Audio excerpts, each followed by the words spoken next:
손자에게 용돈 10만 원 줬다가 며느리에게 거지 취급받았습니다. 그날 내 가슴은 찢어졌습니다. 사연 시작하기 전에 구독 버튼을 눌러주세요. 오늘 하루가 조금 더 특별해질 거예요. 할머니, 보고 싶었어요. 초등학교 2학년인 손자 준우가 현관문을 열자마자 제 품으로 뛰어들었다.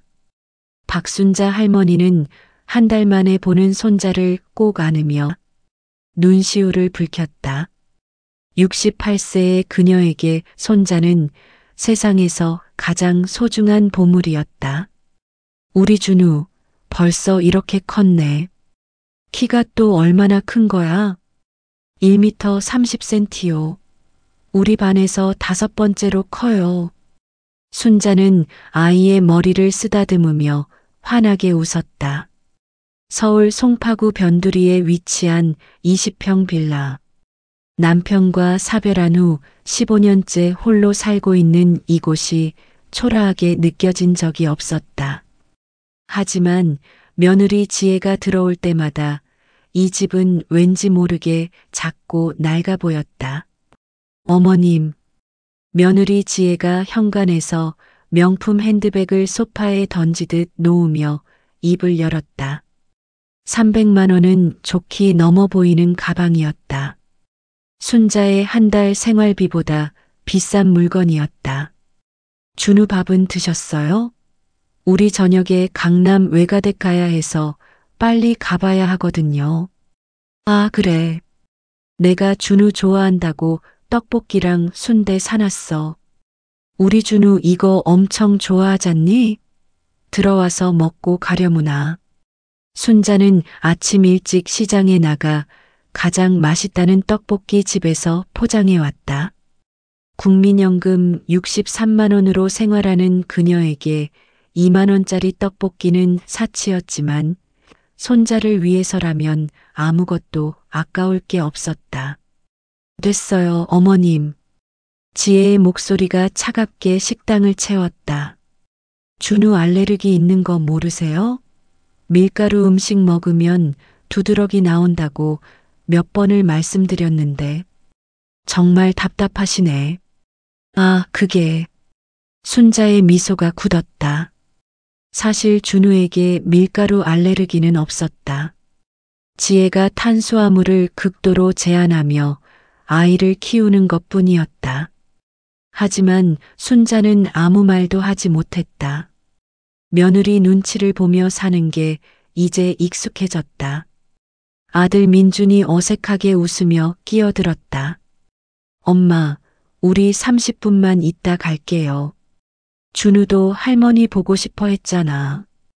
엄마가 준비하신 거 먹고 가자. 응? 오빠는 왜 맨날 엄마 편만 들어요? 아이 건강이 중요한데. 지혜는 턱을 치켜 세우며 순자를 노려봤다. 명문 로펌 변호사 출신인 그녀는 육아휴직 중이었지만 여전히 강남 출신 엘리트 특유의 오만함을 버리지 못했다. 할머니, 나 떡볶이 먹고 싶은데. 준우가 조심스럽게 말했다. 준우야, 안 돼. 엄마가 저녁에 좋은 거 사줄게. 할머니 집에서는 이상한 거 먹으면 안 돼. 이상한 거라는 말에 순자의 가슴이 철렁 내려앉았다. 식탁에 겨우 앉은 준우에게 순자는 조심스럽게 분홍색 봉투를 건넸다. 할머니의 손은 미세하게 떨렸다. 이 봉투를 준비하기 위해 한 달 동안 얼마나 많은 것을 포기했는지 아무도 몰랐다. 준우야, 할머니가 생일 선물이야. 맛있는 거 사 먹고 갖고 싶은 책이나 장난감도 사. 와, 정말요? 고마워요, 할머니. 준우가 봉투를 열자 10,000원짜리 지폐 10장이 가지런히 들어 있었다. 아이의 눈이 반짝였다. 8살 아이에게 10만 원은 큰 돈이었다. 하지만 그 순간이었다. 뭐야, 이거? 지혜가 벌떡 일어나 준우의 손에서 봉투를 낚아챘다. 봉투 안에 돈을 확인한 그녀의 얼굴이 일그러졌다. 어머님, 이게 뭐예요? 아니, 손자 생일 선물인데. 뭐가 문제니? 순자는 당황스러웠다. 손자에게 용돈을 주는 게 뭐가 잘못됐단 말인가? 10만 원이요? 어머님, 정신이 있으세요? 이런 식으로 아이한테 돈을 주시면 어떡해요? 지혜의 목소리가 점점 높아졌다. 아들 민준이 여보, 목소리 좀. 이라고 말렸지만 그녀는 아랑곳하지 않았다. 준우는 아직 8살이에요. 돈의 가치를 모르는데 이렇게 현금을 주시면 아이 금전관념이 완전히 망가져요. 요즘 애들 교육이 어떤지 아세요? 그래도 생일인데. 할머니가 손자 생일에 용돈 주는 게. 그리고요. 지혜가 팔짱을 끼며 순자를 위아래로 훑어봤다. 마치 법정에서 피고인을 신문하는 변호사처럼. 어머님 형편에 10만 원이 어디 있어요? 매달 민준이한테 생활비 50만 원 받으시면서 연금이랑 합쳐도 110만 원 정도 되시잖아요. 거기서 관리비 내고 밥 먹고 병원비 내면 남는 게 있어요? 순자의 얼굴이 새하얗게 질렸다. 자신의 경제 상황이 며느리에게 낱낱이 파악당하고 있다는 사실에 수치심이 밀려왔다. 이런 무리하시는 것도 부담스럽고요. 솔직히 우리가 어머님 걱정해야 할 판인데 어머님이 이러시면 곤란하잖아요. 지혜야, 그건 좀 심한 거 아니야. 민준이 말렸지만 지혜는 멈추지 않았다. 오히려 더 날카로운 말을 쏟아냈다. 어머님, 제가 솔직하게 말씀드릴게요. 저희 친정 부모님은 준우 교육비랑 학원비 전부 대주세요. 영어 유치원비만 한 달에 200만 원이에요. 피아노, 태권도, 수영, 미술 학원비 다 합치면 한 달에 400만 원 넘게 들어가요. 명절 때마다 저희 부모님은 준우한테 100만 원씩 용돈 주시고요. 순자는 숨이 막혔다. 그런데 어머님은. 지혜가 냉소를 띠며 말을 이었다. 죄송하지만 이런 푼돈 주시면서 할머니 역할 하시려는 거 보기 좀 그래요. 차라리 안 주시는 게 나아요. 푼돈. 그 단어가 순자의 가슴에 비수처럼 꽂혔다. 푼돈이라고? 순자의 목소리가 떨렸다. 68년을 살아오면서 이렇게 모욕적인 말을 들어본 적이 없었다. 40년간 중학교 교단에 서며 수백 명의 제자를 가르쳤던 그녀였다. 국어 교사로서 아이들에게 존중과 배려를 가르쳤고 학부모들에게 존경받는 선생님이었다. 남편이 교통사고로 갑자기 세상을 떠났을 때 순자는 무너지지 않았다. 당시 중학생이던 아들 민준을 혼자 키워야 했다. 남편의 보험금도 없었고 빚만 남았다. 그녀는 새벽 5시에 일어나 학교 가기 전 떡을 쪄서 팔았고 방학 때는 학원에서 아르바이트를 했다. 민준이를 서울대학교에 보냈다. 등록금, 생활비, 책값까지 전부 그녀가 댔다. 아들이 대학원에 갈 때도, 취직 준비할 때도, 결혼 자금이 필요할 때도 순자는 자신의 전 재산을 쏟아부었다. 그리고 정년퇴직을 했다. 퇴직금은 아들의 결혼 자금으로, 전세 보증금으로 다 나갔다. 남은 건 작은 국민연금과 아들이 보내주는 생활비뿐이었다. 그런 그녀를 며느리는 푼돈 운운하며 무시하고 있었다. 며느리. 순자가 똑바로 지혜를 바라봤다. 떨리는 목소리 속에 40년 교사 생활의 위엄이 묻어났다. 당신한테는 10만 원이 푼돈이겠지. 당신은 강남에서 의사 아버지, 대학 교수 어머니 밑에서 금수저로 자랐으니까. 하지만 이 할머니한테는 한 달 동안 밥값 아껴가며 모은 돈이야. 순자의 눈에서 눈물이 흘렀다. 난 한 달에 2번 고기를 먹어. 한 끼에 5,000원짜리 김치찌개로 점심을 때우고 저녁은 밥이랑 김치만 먹는 날이 일주일에 서너 번이야. 겨울에 난방비 아끼려고 내복 2겹 입고 전기장판도 약으로만 켜. 이렇게 살면서 한 달에 10만 원을 모으는 게 얼마나 어려운지 당신이 알아? 어머님, 민준의 얼굴이 하얗게 질렸다. 어머니가 그렇게 어렵게 사는 줄 몰랐다. 그래도 난 손자 생일에 뭐라도 해주고 싶었어. 내가 가난해서 미안하다. 비싼 장난감도 못 사주고 학원비도 못 대주고 당신네 친정 부모님처럼 100만 원씩 용돈도 못 줘서 정말 미안해. 할머니, 울지 마. 준우가 불안한 얼굴로 할머니의 손을 잡았다. 아이의 손이 차갑게 떨렸다. 준우야, 미안하다. 할머니가 가난해서. 내 엄마 말이 맞아. 할머니는 너한테 아무것도 해줄 수 없는 쓸모없는 할머니야. 그렇게 말씀하시지 마세요. 민준이 벌떡 일어났다. 그의 눈에도 눈물이 고였다. 지혜야, 당장 우리 엄마한테 사과해. 이게 사람이 할 말이야? 왜 내가 사과해요? 나는 사실을 말한 거잖아요.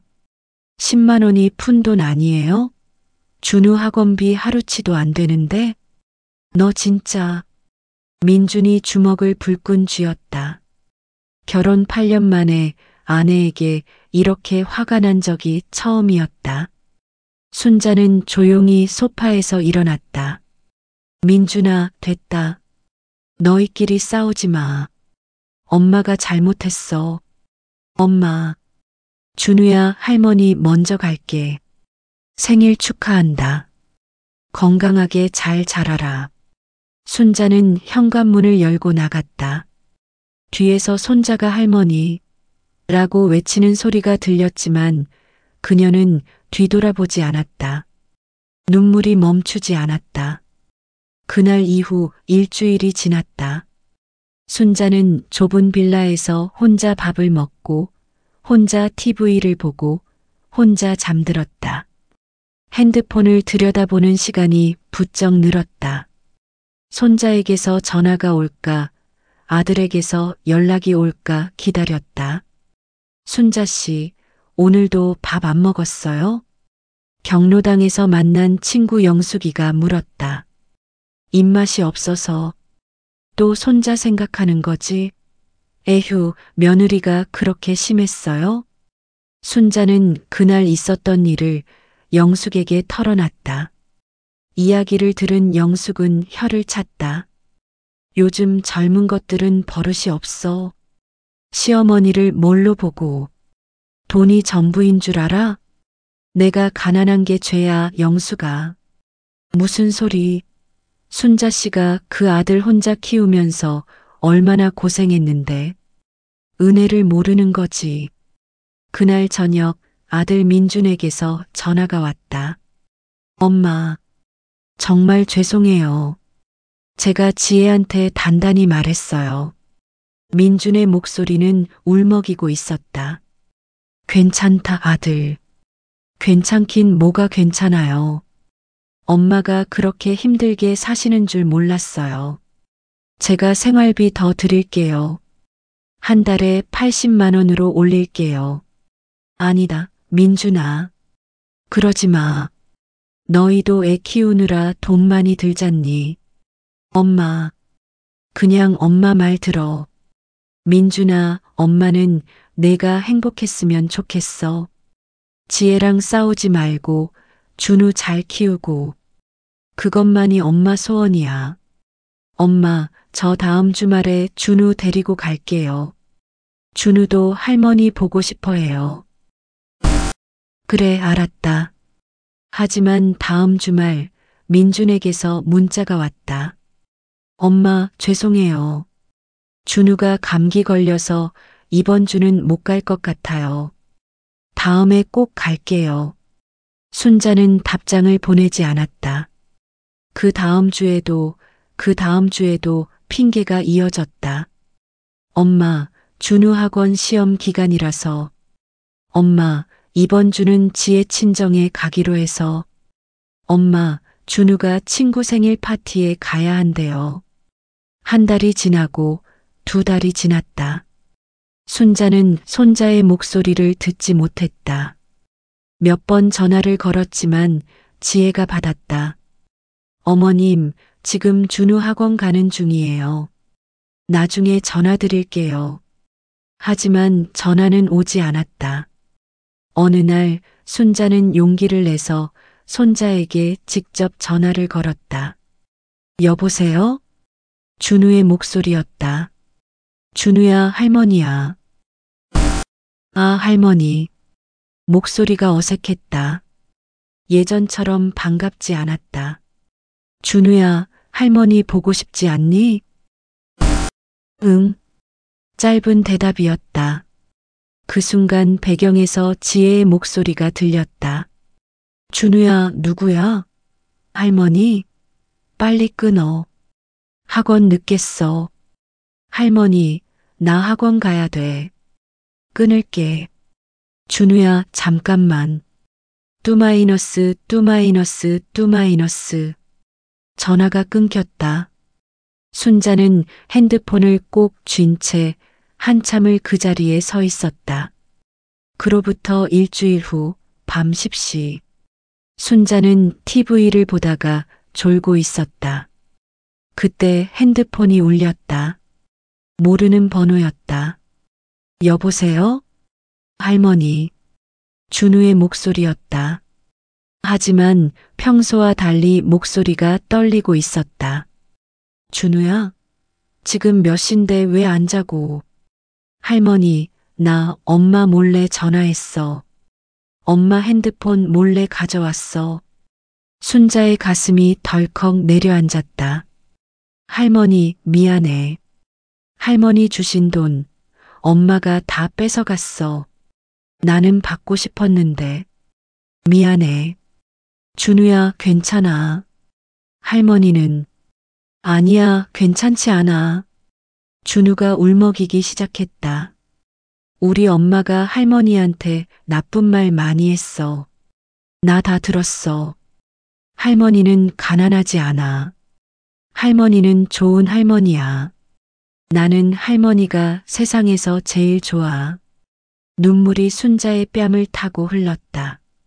우리 준우, 고맙다. 내 마음만으로도 할머니는 충분해. 할머니, 나 할머니 보고 싶어. 할머니 집에 가고 싶어.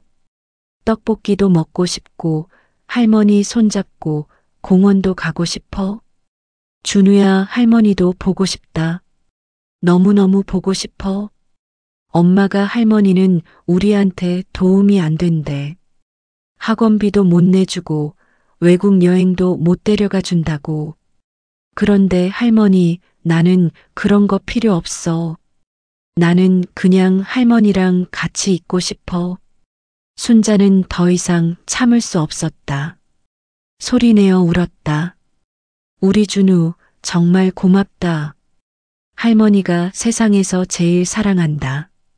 할머니도 사랑해. 할머니, 엄마 오는 것 같아. 끊을게. 또 전화할게. 전화가 끊겼다. 순자는 한참을 울었다. 슬픔의 눈물이 아니었다. 손자의 마음이 아직 자신에게 있다는 것에 대한 감사의 눈물이었다. 다음 날 아침 순자는 결심했다. 더 이상 슬퍼하지 말자. 내가 할 수 있는 일을 하자. 그녀는 동네 경로당으로 갔다. 김 관장님, 제가 봉사활동 하고 싶은데요. 혼자 계신 어르신들한테 책이라도 읽어드리고 말벗도 되어드리고 싶어요. 오, 순자 씨? 좋지. 마침 우리 경로당에 치매 걸리신 어르신들 많은데 순자 씨 같은 분이 와주시면 정말 좋죠. 순자는 일주일에 3번 경로당에서 봉사를 시작했다.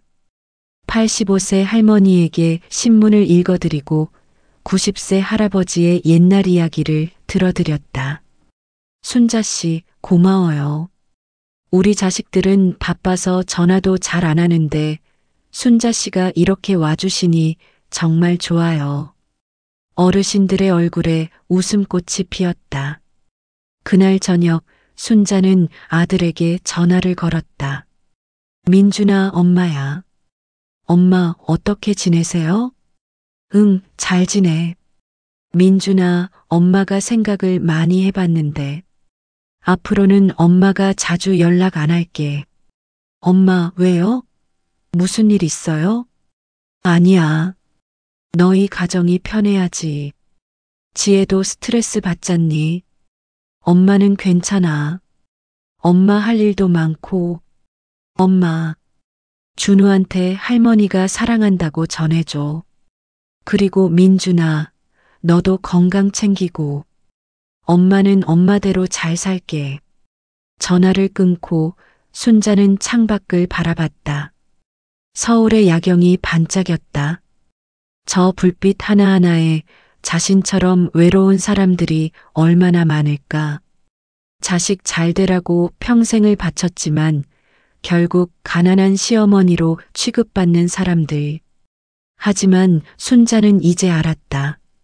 자신의 가치는 돈으로 매겨지는 게 아니라는 것을. 손자에게 10만 원을 줄 수는 없어도 사랑은 줄 수 있다는 것을. 그리고 세상에는 자신을 필요로 하는 사람들이 여전히 많다는 것을. 핸드폰이 울렸다. 또 모르는 번호였다. 할머니, 나야. 준우. 준우야. 할머니, 나 다음 주 토요일에 학원 없어. 아빠가 나 데리고 할머니 집 갈 수 있대. 엄마 몰래. 순자의 얼굴에 환한 미소가 번졌다. 그래, 우리 준우. 할머니가 맛있는 거 많이 준비해 놓을게. 할머니, 돈 많이 쓰지 마. 우리 그냥 같이 있으면 돼. 알았어. 우리 착한 준우. 전화를 끊은 순자는 달력에 동그라미를 쳤다. 토요일. 손자를 만나는 날. 비록 며느리에게 인정받지 못해도, 비록 돈이 없어도 순자에게는 여전히 소중한 것들이 있었다. 손자의 사랑, 아들의 마음, 그리고 자신을 필요로 하는 어르신들. 순자는 다시 살아갈 이유를 찾았다.